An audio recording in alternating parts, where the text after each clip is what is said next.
Gyanendra Bikram Shah Dev was the King of Nepal from 2001 to 2008.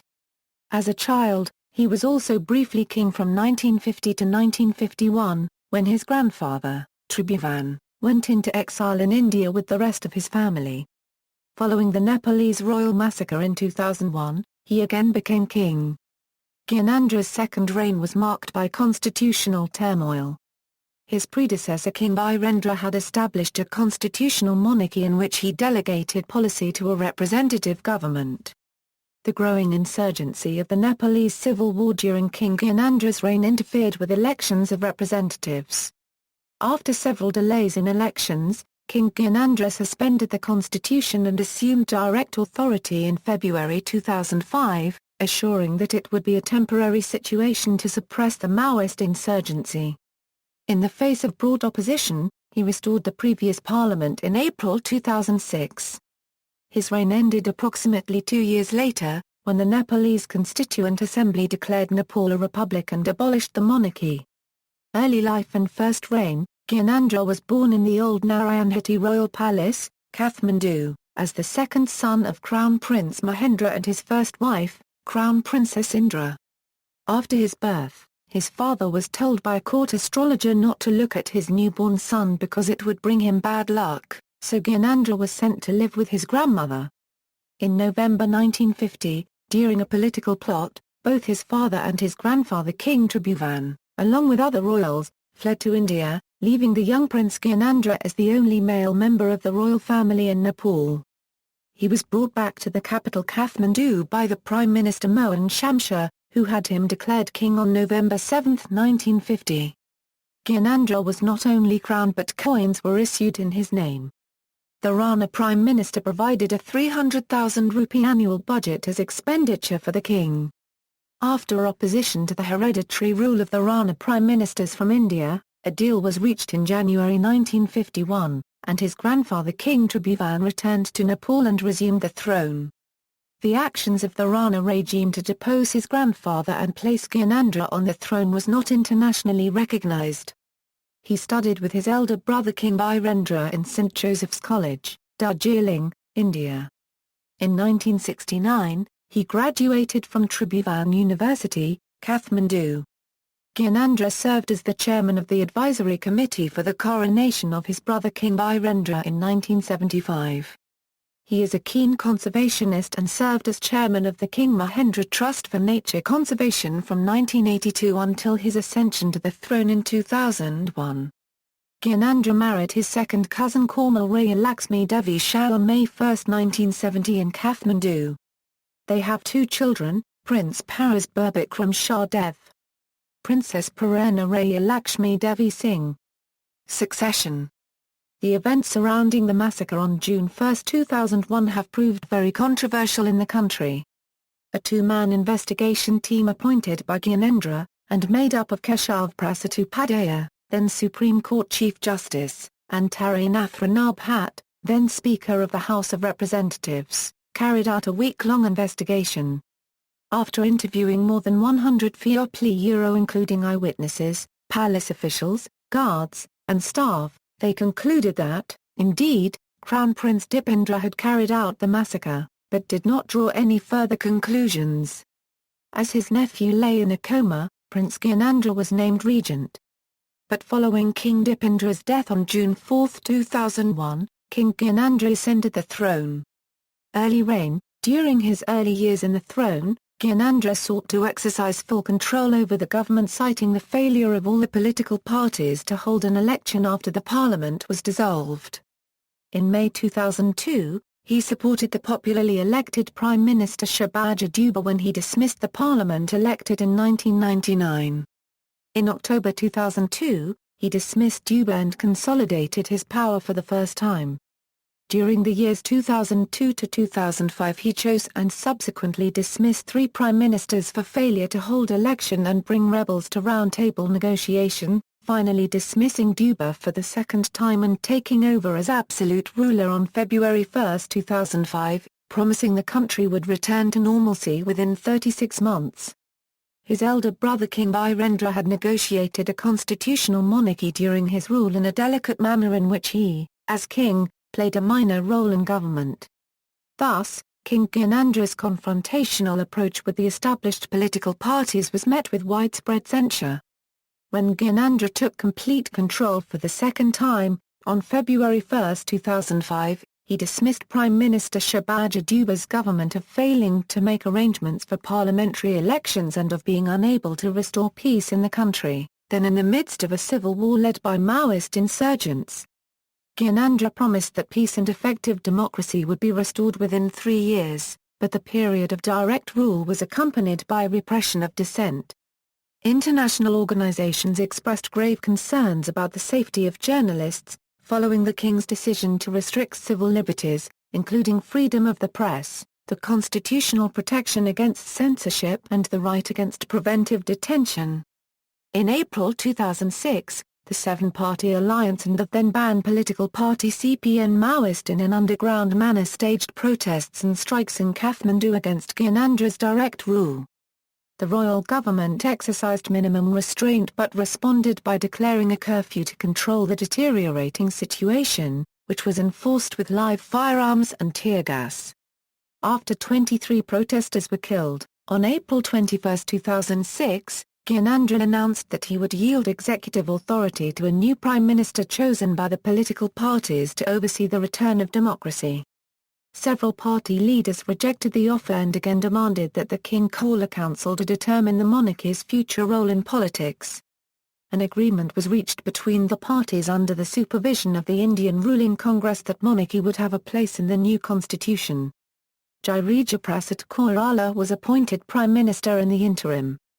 Girija Prasad, as the main leader, had talks with the king and the agreement for monarchy's position. As such, on April 24, 2006, King Gyanendra reinstated the previous parliament in a televised address to the nation. End of direct rule. The agreement between the parties and Gyanendra under India's supervision was not honoured by the parties. It is widely believed that the then Prime Minister Girija Prasad saw an opportunity to become the first president of Nepal by declaring Nepal a republic state. On June 10, 2006, the parliament scrapped the major powers of the king, including his right to veto laws. This ended the idea of a king in parliament, and he was reduced to a figurehead, though for a time he continued to offer felicitations and to receive diplomats.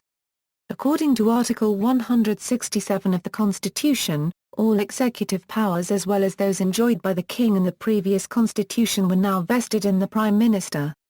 All powers of the 239-year-old monarchy were stripped, making Gyanendra a civilian king. Prime Minister Girija Prasad Koirala, who previously supported the continuation of the monarchy, said in March 2007 that he thought that Gyanendra should step down.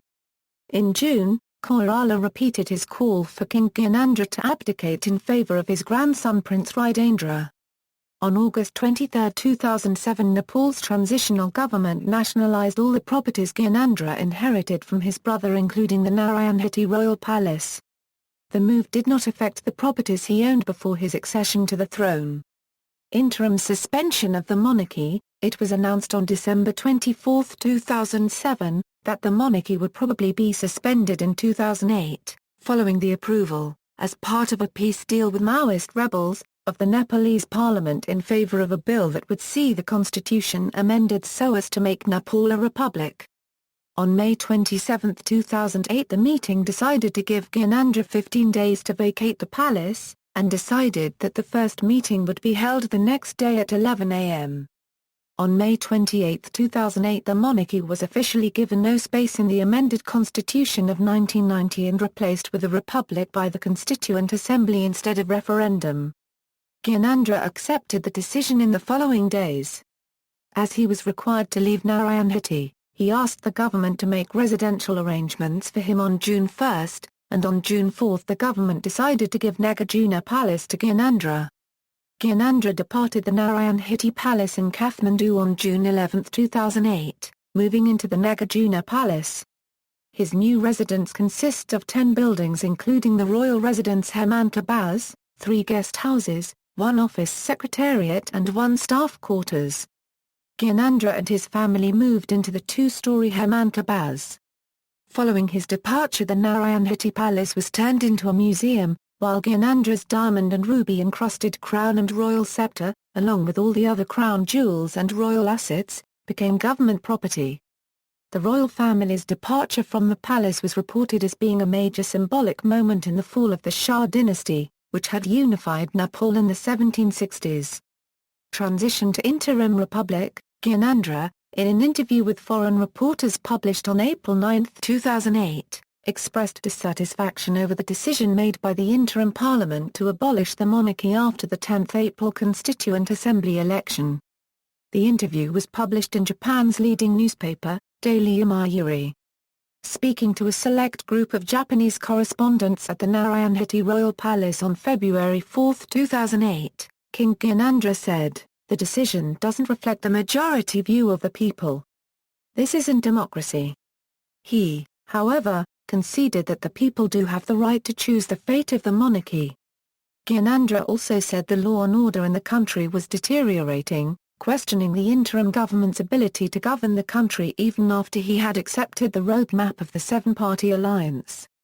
Citing the recent survey which showed 49% of respondents favored the continuation of the monarchy in some form, Gyanendra claimed, "A majority of the people find great meaning in the institution of the monarchy.